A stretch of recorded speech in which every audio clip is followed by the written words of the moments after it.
Alerta en C5N, nos informa Gabriel Morini. Muy buenas tardes, Gaby.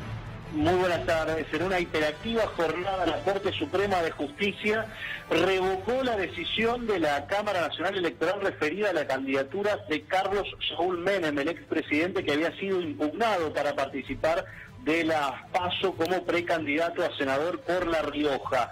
De todas formas, la Corte Suprema no emitió opinión sobre lo que es el fondo de la cuestión y tiene que ver con si va a dejar o no participar al expresidente Menem de las elecciones generales de octubre. Lo que ordenó es a la Cámara Electoral a emitir un nuevo fallo, justificando varios de los puntos que no había atendido en una sentencia que calificó de arbitraria, es decir, un reto de la Corte Suprema a la Cámara Nacional Electoral referido al tema Menem, por no haber atendido, entre otras cuestiones, lo que se llama la legitimidad de quienes lo impugnaron, un partido, en realidad, un apoderado que pertenece a la Alianza Izquierda al Frente por el Socialismo, distrito La Rioja, que había logrado que la Cámara Electoral dijera que Menem no estaba habilitado a participar de las PASO a partir de un criterio de idoneidad, referido obviamente a las condenas que pesan sobre el expresidente. En este fallo, firmado por unanimidad por todos sus miembros,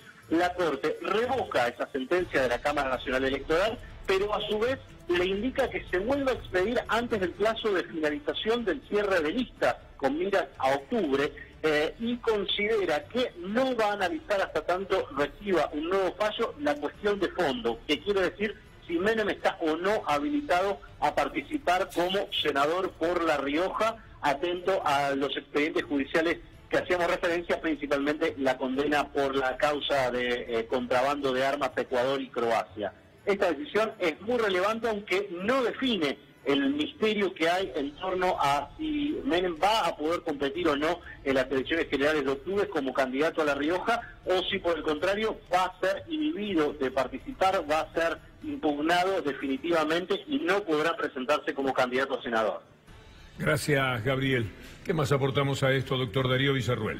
¿Se acuerdan ustedes, se acuerdan, Víctor Hugo, que habíamos dicho que el fallo de la Cámara Electoral en principio era arbitrario, porque había violado las formas? Más allá del fondo, la forma era que quien había presentado la impugnación no tenía la legitimidad para hacerlo. Sin embargo, la Cámara Electoral le dio el visto bueno y se produjo ese fallo una semana antes de la candidatura de Menem en La Rioja. Obviamente se apeló ante la Corte tomó cartas en el asunto, pero como siempre la Corte no va al fondo. Tira balas de fogueo. Y dice, está bien, esto lo anulamos porque es arbitrario, porque no corresponde, pero no resolvemos el fondo de la cuestión. Entonces deja otra vez a Menem allí, latente, porque uno puede decir, ¿es candidato? Sí, puede ser candidato, pero a su vez la Corte le dice a la Cámara, resuelva antes de las elecciones de octubre si puede o no puede ser candidato con otros argumentos y dele validez o no a quien presentó esta posibilidad de anular a Menem. Pero ¿sabe qué pasa, Víctor Hugo? ¿Y sabe qué pasa, ciudadano común? Es que la Corte hace tiempo que tiene la causa de contrabando de armas. Si la Corte confirma el fallo, se acaba la historia. Menem tiene condena definitiva, pasada en autoridad de cosa juzgada y no puede ser candidato. La Corte juega de alguna manera un juego que le gusta jugar, dejar la cosa abierta, latente, que se juega la política, Menem sí, Menem no, y esto genera en el ciudadano que va a votar a Menem la posibilidad de saber ¿es candidato o no es candidato? La verdad que la Corte se lava generalmente las manos como Poncio Pilato y no resuelve el fondo de la cuestión. Le dice a la Cámara Electoral, y si la Cámara Electoral falla de la misma manera, otra vez habrá que esperar una apelación a la Corte para que diga otra vez que la Cámara Electoral procedió mal. Me parece que la Corte en este momento está jugando otro partido que no es el partido que debe jugar un poder judicial a la altura de las circunstancias. Es una corte de vergüenza, Darío. Le hace un corte de manga a la justicia, y esto en todos los temas que ha tratado últimamente. Tal cual. La Corte es una vergüenza todos los días. Fue una vergüenza en el 2x1 y el pueblo salió a la calle. Fue una vergüenza el comportamiento en el tema Freiler.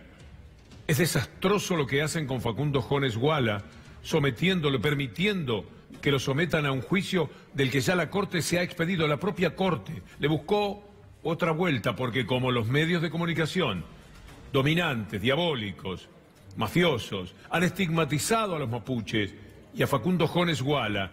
Y como Facundo Jones Guala está en el principio de lo que ahora mismo vamos a hablar de Santiago Maldonado, La Corte procede de esta forma bochornosa.